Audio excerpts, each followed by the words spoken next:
마태복음 6장 7절로 8절 한 목소리로 다 같이 우리 읽도록 하겠습니다. 준비되셨죠?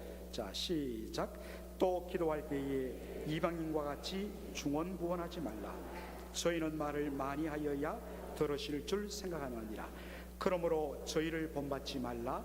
구하기 전에 너희에게 있어야 할 것을 하나님 너희 아버지께서 아시느니라. 아멘. 오늘 저는 본문 말씀을 가지고 이방인의 기도, 하나님의 자녀의 기도란 제목으로 말씀을 전하고자 합니다. 오늘 본문에 보니까 예수님께서 너희는 기도할 때에 중언부언하지 말라 라고 말씀하셨습니다. 여러분, 우리가 일반적으로 알고 있는 중언부언은 무엇입니까? 했던 말 또 하고 또 했던 말 반복하고, 이러한 것들을 우리는 중언부언이라 그렇게 떠올리고 있습니다. 여러분들, 했던 말 또 하고 했던 말 또 하고 반복하는 사람, 여러분 머릿속에 누가 떠오르십니까?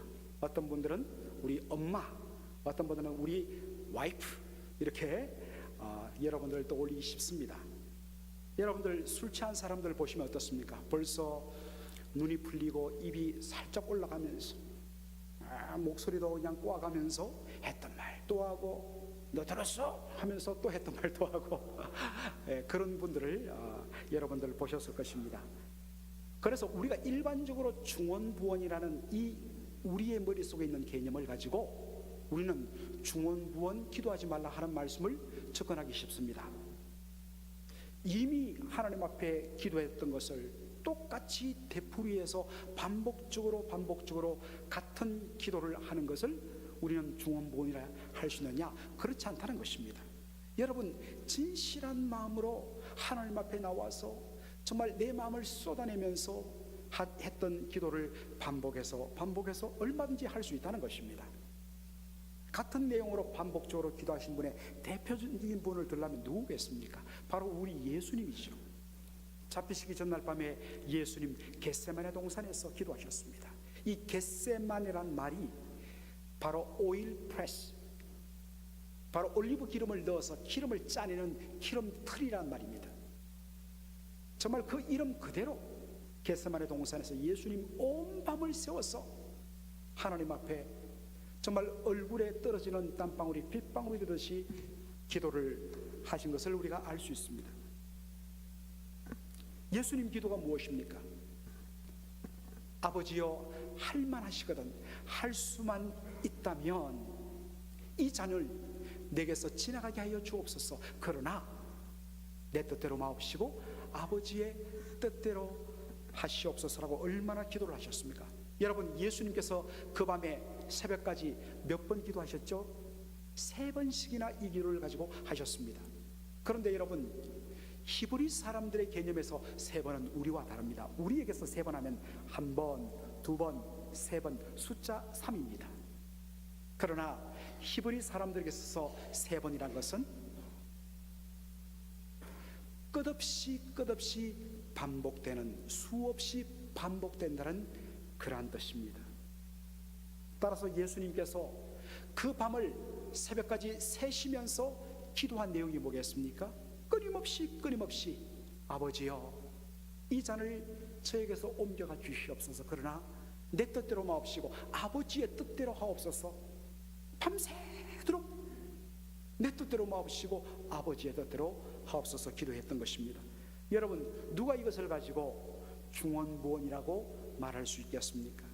살아가면서 절체절명의 위기를 우리는 만납니다. 이제 에어컨 좀 꺼주시기 바랍니다. 여러분들, 정말 지금 여러분 이 나이 되시도록 그런 정말 사망의 음침한 골짜기를 걸어보지 않은 분이 어디 있겠습니까? 지금은 이렇게 여러분들을 웃고 편안한 마음으로 이렇게 서 계시지만 다 몇 번에 걸쳐서 정말 죽음의 위기, 모든 것이 끝나버릴 것 같은 파산의 위기를 견디시고 극복하시고 여러분 이 자리에 오셨습니다. 여러분들 정말 대단하신 그런 분들이십니다. 여러분들, 우리가 정말 모든 것이 끝났다고 생각하는 캄캄한 절벽을 만났을 때 어떻습니까? 믿지 않는 사람들은 술에 의지하고 아니면 세상을 저주하다가 극단적인 선택을 종종 하기도 합니다. 그러나 예수 믿는 사람들은 믿을 구석이 어디 있습니까? 하나님밖에 없지요. 그래서 예배당에 나와서 정말 하나님 앞에 눈물 콧물 쏟는데 너무너무 힘들면 기도는 하러 나왔는데 기도가 나오지를 않습니다. 분명 내 마음속에는 정말 이 억울하고 답답하고 힘든 내용들이 가득 차 있는데 이게 말을 통해서 나오지 않습니다. 그래서 우리가 그냥 단말마로 외치는 것이 뭡니까? 아버지요, 주여, 주여. 이거 외에는 1시간 내내 2시간 내내 아버지, 주님 외에는 다른 기도가 나오질 않아요. 옆에서 보기에는 저게 무슨 기도인가? 그렇게 할 수 있습니다. 한나가 정말 아이를 낳지 못한다는 구박을 받으면서 그렇게 비아냥을 받았을 때 그 심령이 완전히 찢겨져서 기도하러 나왔는데 기도가 안 돼요. 그래서 입속에서 웅울웅울 하는 그거밖에는 할 수 없었다고 사무엘상 1장에 기록되어 있습니다. 그런데 여러분 어떻습니까? 우리 주님은 우리는 주여 주여 주여 이것밖에는 할 수 없는데 주님은 내가 너의 눈물을 난다, 내가 너의 간구를 이미 들었다 하시는 것입니다. 여러분 이런 것을 우리가 중언부언 기도라 말할 수 있겠습니까? 그럴 수 없다는 것이죠. 그렇다면 예수님이 말씀하신 중언부언은 무슨 뜻일까? 화면 한번 보여주시기 바랍니다. 중언부언, 여러분들 이 중자라는 것은 무골 중자도 되지만 거듭 중자도 되지요. 부자도 다시 부자입니다. 그러니까 영어로 말하면 뭐겠습니까? 중언부언을 그냥 directly translate 하면 saying again 했던 말 또 하고 했던 말 또 하고인데, 그런데 이것이 우리 한국의 의미란 것입니다. 원래 예수님이 가르친 중언부언의 오리지널 의미를 잘 이야기해 주는 것이 영어 성경 번역입니다. meaningless repetition, 의미 없는 말의 반복입니다. vain repetition, 그 속에 자기의 마음이 전혀 실리지 않고 허망하게 그냥 아무 생각 없이 말만 반복하는 것, 이게 중언부언이란 것입니다. 여러분들 뭐 요즘에도 마찬가지로 방학 되면 숙제를 냅니다만은 그 옛날 제가 중학교 다닐 때 전부 다 한 40년 전인데 그 당시에는 한국은 7월 20일 정도에 방학해서 8월 20일 정도에 개학을 하는 한 달 딱 방학 줍니다. 근데 꼭 방학 되면 선생님이 숙제를 내지요. 제 중학교 2학년 때 숙제가 영어 교과서 제일 뒤에 보면 배웠던 영어 단어 수백 개가 실려있지 않습니까? 부록으로. 그것을 한 단어당 100개씩 써오라는 것이 숙제였습니다. 그런데 뭐 놀기 바빴어요. 숙제는 내일 하지 미뤘더니 8월 15일 광복절이에요. 이제 며칠 후면 개학입니다. 발등에 불이 떨어졌어요. 해야 할 숙제는 많고 밀려있고. 그래서 고민하다가 다른 숙제부터 먼저 하고 나서는 영어 숙제를 어떻게 하느냐 고민하다가 그 당시 많이 쓰던 모나미 볼펜을 세 자루를 이렇게 비스듬하게 테이프로 묶어서 그리고 나서는 쓰기 시작한 겁니다. 그렇게 하면 한 글자 쓸 때 어떻습니까? 3번 쓸 수 있습니다. 와, 이것만 누워서 떡 먹기예요. 동감하시는 분들이 제법 많습니다. 그래서 제출했더니 선생님이 웃으시면서 야, 너는 어떻게 이렇게 모든 글자를 한결같이 예쁘게 쓸 수 있니? 라고 이야기했습니다. 여러분, 선생님들은 보면 알지 않습니까? 그런데 참 지나고 봤더니 너무 고마운 선생이에요. 아시면서도 그냥 책망하지 않고 웃으면서 넘기시는 것입니다. 그런데 문제는 뭡니까? 숙제는 냈습니다. 통과되었습니다. 그런데 그때 적어냈던 영어 단어가 하나도 기억나지 않는 것입니다. 왜 그렇습니까? 한 단어 한 단어 쓰면서 스펠링 한 단어 한 글자 한 글자 말하면서 쓰면서 또 외우면서 이렇게 100번 했다면 이거는 평생 동안 잃어버리지 않는데, 아무런 어떠한 마음 없이 그냥 뺏기기에 급하였으니까 하나도 남지 않다는 것입니다. 예수님께서 기도할 때에 너희는 중언부언하지 말라는 이유가 어디에 있겠습니까? 자, 마태복음 6장 7절 우리 다시 한 번 더 보도록 하겠습니다. 시작. 또 기도할 때에 이방인과 같이 중언부언하지 말라. 저희는 말을 많이 하여야 들으실 줄 생각하느라. 자, 여러분, 예수님이 기도할 때 중언부언하지 말라 하면서 그 앞에 덧붙인 말씀이 무엇입니까? 누구처럼 하지 말라고요? 이방인과 같이 중언부언하지 말라라고 이야기했습니다. 여러분, 이방인은 누구입니까? 여기서 말하는 이방인은 단순히 외국 사람이 아니라 살아계신 하나님을 섬기지 않고 우상을 섬기는 사람들을 가리키는 표현입니다. 따라서 중언부언하는 기도는 바로 우상에게 드리는 기도를 말하는 것이죠.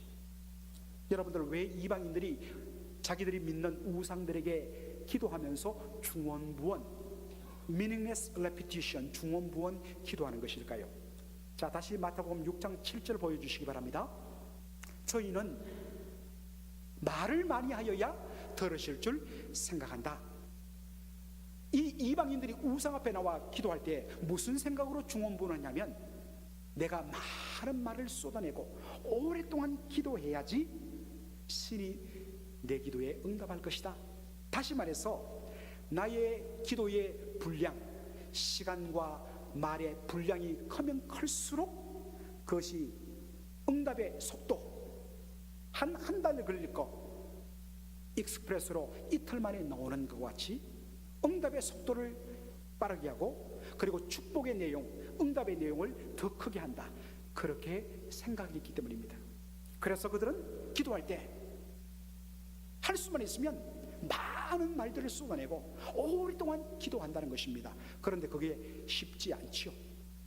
자기가 구하는 소원은 딱 하나인데 아무리 하려고 해도, 반복하려고 해도 한계가 있죠. 그래서 이방인들이 우상에게 오랫동안 기도하는 방법이 무엇입니까? 그렇습니다. 바로 주문을 외우는 것입니다. 계속해서 반복적으로 주문을 100번이고 1000번이고 그렇게 암송하는 것입니다. 여러분, 여기서 발견하는 중요한 것이 있습니다. 사실 여러분, 우리가 단순히 어떠한 행동을 하지만 사실 그 모든 행동과 우리의 말과 생각, 그것의 바로 출발점은 내가 하나님을 어떤 분으로 생각하느냐, 거기로부터 비롯된다는 사실입니다. 이방인들이 자신의 신을 어떻게 생각하는가? 바로 신을 보는 관점, 신관이 바로 그들의 이 중언부언하는 기도에 나타나 있다는 것입니다. 그들이 왜 중언부언하느냐? 그들이 자신들의 신들을 그렇게 생각하기 때문에 그렇게 기도한다는 것입니다. 이방인들은요, 자기가 믿는 신들을 어떻게 생각하느냐? 나의 정성과 나의 열심과 나의 지극한 헌신을 통해서 감동시켜 내가 원하는 대로 얼마든지 축복을 받아낼 수 있는 그런 존재로 그들이 생각하기 때문에 중언부언 기도하게 된다는 사실입니다. 왜 예수 믿는 사람들은, 왜 제자들은, 왜 하나님의 자녀들은 이방인들과 같이 중언부언 기도해서는 안 될까? 그것은 저와 여러분이 믿는 하나님이 저들 이방인들이 믿는 우상 신들과는 전혀 다른 존재이기 때문에 그렇습니다. 여러분들, 저와 여러분 하나님을 어떻게 고백합니까? 성경에도 잘 나와 있지만 특별히 우리 장로님들께서 대표 기도를 맡을 때마다 하나님이 어떤 분이신지를 고백합니다.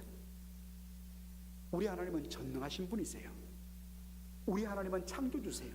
우리 하나님은 영원하시고 무한하시고 불변하신 분이십니다. 우리 하나님은 모든 것에 대해서 주권을 가지신 절대 주권자 하나님이십니다.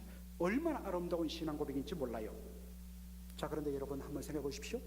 우리 인생은 거기에 비해서 어떻습니까? 우리는 시간적으로 공간적으로 유한하고 제한된 존재입니다. 유한한 우리 인생이 어떻게 무한자이신 하나님을 채워 만족시켜 드릴 수가 있겠습니까? 우리 인생을 물 한 버킷이라고 비유한데 우리 하나님은 어떤 분으로 감히 비유할 수 있겠습니까? 그 비유조차가 정확하지 않지만 쉽게 설명하기 위해서 우리가 물 한 버킷이라면 우리 하나님은 태평양이시요 대서양이십니다. 여러분, 물 한 버킷, 물 한 바게스를 태평양에서 퍼낸다고 아니면 거기에 붓는다고 태평양의 수위가 차이가 날까요? 그렇지 않습니다. 나의 정성과 나의 노력과 나의 바로 헌신으로 감동시켜서 나에게 축복을 주는 하나님이라면 여러분, 미안하지만 그분은 더 이상 전능하시고 무한하시고 불변하시고 영원하신 절대 주권자 하나님 아니십니다. 우리가 믿는 하나님은 그런 분 아니십니다. 내가 100일 작정하고 기도했으니까 하나님 나의 헌신과 열심 보시고 꼭 응답해 주실 거예요. 여기 혹시 100일 기도 어머니 기도로 나신 분 계신지 모르겠습니다. 저는 이렇게 시간을 정해서 하는 기도, 물론 우리 한국 사람들의 정서 속에 100일 기도, 치성 드린다, 이 굉장히 어떤 면에서는 기복적이지요. 그렇지만 저는 우리의 연약함 때문에 하나님 앞에 어떠한 시간의 제한을 두고 정해서 기도하는 것은 저는 우리의 연약함 때문에 필요하다고 봐요. 왜냐하면 우리 스스로 기도한다고 하지만 어떤 그러한 우리가 걸어놓지 않으면 우리는 기도하다가 들쑥날쑥해요. 그러나 내가 이 기도 제목을 가지고 하나님 앞에 한 달간 매일 어느 시간에 내가 기도하겠다, 석 달 동안 100일 동안 기도하겠다, 그렇게 우리가 정해놓으면 그것이 어떤 면에서는 우리로 하여금 기도할 수 있도록 돕는 도구 역할을 합니다. 그런 의미에서 저는 문제는 없다고 봐요. 그러나 문제는 무엇입니까? 내가 이만큼 기도했기 때문에, 내가 이만큼 오래 기도했기 때문에 하나님은 내 기도를 무시하지 않고 감동해서 응답해 주실 것이야, 그렇게 접근하는 것은 어리석다는 것입니다. 왜 그렇습니까? 우리 하나님께는 천년이 하루 같고, 우리 성도 여러분들 요즘 인생 이제 90, 110, 100세까지 사는 시대 됐는데 우리에게는 굉장히 긴 시간이지만 하나님에게는 지난밤에 찰칵하고 넘어가는 한 경점 같은 것이 우리 인생의 길이기 때문에 그 하나님 앞에서 주님 내가 100일 했으니 주님 충분히 응답해 주시겠습니다, 그렇게 말할 수 없다는 사실입니다. 내가 하나님을 위해서 이만큼 드렸으니까 하나님 30배, 60배, 100배의 그러한 은혜로 물질로 갚아주실 줄로 저는 압니다 하고 헌신한 분들이 계실지 모르겠습니다. 귀한 일이지요. 여러분, 우리 성도들 지금 참 우리 교회 사이집에서 헌금 많이 하시고 참 충성하십니다. 너무너무 고맙습니다. 그러나 할 수 있다면 더 하시기 바랍니다. 또 더 많이 할 수 있도록 하나님께서 우리 성도들의 그 비즈니스에 복 주시기를 저는 기도합니다. 그러나 여러분, 그것이 내가 하나님 앞에 이만큼 드렸으니 하나님 나에게 30배, 60배, 100배를 주신다고 생각한다면 하나님 이렇게 답을 하실 거예요. 지금 네가 나에게 드린 것이 원래 누구의 것이냐? 내가 본래 주인이고 넌 잠시 이 세상에 살 동안 내 것을 위탁받아 맡은 청지기에 불과한 것이 아니냐? 왜 네가 내 것을 가지고 나에게 선심성한 척하느냐? 네가 나에게 바친 것은 더 많은 것을 받기 위한 인베스트 투자가 아니라 원금 상환이다. 이게 헌금의 원리입니다. 여러분, 우리의 기도가 응답받는 것은 무엇 때문일까요? 저는 이번 수련회 가서 깜짝 놀랐어요. 우리 성도들이 이렇게 뭐 시키지도 않는데 그냥 뭐 끝날 때마다 아멘 아멘 하고 기도합시다 하니까 막 주여 하면서 뜨겁게 기도하시고 찬양하는데 얼마나 박수 치시면, 주일날 좀 이렇게 하시면 얼마나 좋아요. 여러분, 이왕 하나님 앞에 기도할 때 여러분 간절함이 있고 뜨거움이 있어야 돼요. 부르짖어야 됩니다.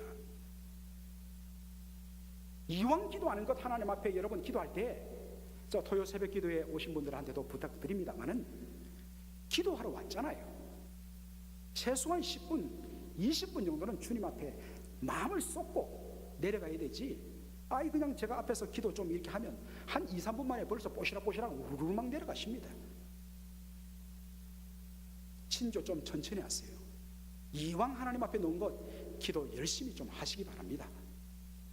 그런데 여러분, 중요한 것이 있습니다. 뜨겁게 하는 것도 중요하고 오래 기도하면 할수록 좋습니다만, 그리고 내 온 마음과 지극정성으로 하나님을 섬기는 것은 너무 귀한 것입니다만, 그런 것을 통하여 이 모든 것이 나의 기도가 응답받는 조건으로 생각하고 나간다면 잘못됐단 말입니다. 오히려 뜨겁게 기도하고 오래 기도하고 지극정성으로 하나님을 사랑하며 섬기는 것은 무엇입니까? 하나님의 은혜에 대한 감사의 열매요 결과로 나가야 된다는 사실입니다. 우리의 기도가 응답받는 유일한 근거는 오직 하나입니다. 우리 하나님의 긍휼과 끝없는 사랑과 하나님의 은혜 밖에는 없습니다. 우리가 하나님 앞에 담대히 나갈 수 있는 그 담대함은 어디에 있습니까?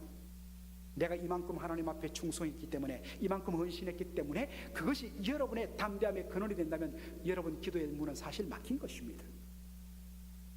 어떤 분들은 이렇게 이야기합니다. 나는 주님 앞에 부족해요. 그래서 이 모습 이대로 하나님 앞에 나가면 하나님 받아주시 않을 것 같아요. 그것도요, 바로 자기의 공로가 그 마음에 깔려 있습니다. 우리의 담담은 어디에 있습니까? 우리의 부족함에도 불구하고 그리스도 예수의 보혈로 나갈 때 하나님 우리를 받아주시고 은혜의 보좌로 우리를 온전히 이끌어주시는 그러한 하나님이심을 믿고 나가는 그것이 우리의 담대함이 되어야 하는 것입니다. 그런 의미에서 저는 참 기도할 때마다 가끔씩 이 찬양을 부르면서 하나님 앞에 나가곤 합니다. 여러분, 우리가 주만 바라볼지라는 찬양을 좋아하는데요, 특별히 이 가사의 중간 부분부터 여러분들 한번 주목해 보시기 바랍니다. 하나님 사랑의 눈으로 너를 어느 때나 바라보시고, 하나님 사랑의 눈으로 너를 어느 때나 바라보시고, 하나님 인자한 귀로서 언제나 너에게 기울이시니, 그 다음요, 어두움의 밝은 빛을 비춰주시고 너의 작은 신음에도 응답하시니, 너는 어느 곳에 있든지 거기가 어디든지 주를 향하고 주만 바라볼지라. 우리 찬양 한번 부르도록 하겠습니다. 하나님 사랑의 눈으로 너를 어느 때나 바라보시고, 하나님 인자한 귀로서 언제나 너에게 기울이시니, 어두움에 밝은 빛을 비춰주시고 너의 작은 신음에도 응답하시니, 너는 어느 곳에 있든지 주를 향하고 주만 바라볼지라.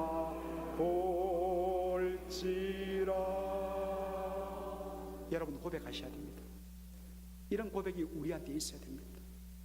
사랑하는 성도 여러분, 우리는 하나님께 주목 걸기 위해서 소리 지르면서 하나님 나 여기 있어요 라고 안 하셔도 돼요. 이유는 무엇이냐? 하나님이 이미 사랑의 눈으로 우리를 바라보고 계시기 때문입니다. 우리의 심정이 절박할 때 우리는 부르짖을 수밖에 없어요. 그런데 그 부르짖는 이유가, 내가 소리 높여서 부르짖지 않으면 우리 하나님께서 나를 보지 않으실까봐, 듣지 않으실까봐 싶어서 부르짖는다면 여러분, 그것은 잘못된 것입니다. 하나님은 우리의 신음소리까지 다 듣고 계시는 바로 아버지시기 때문입니다.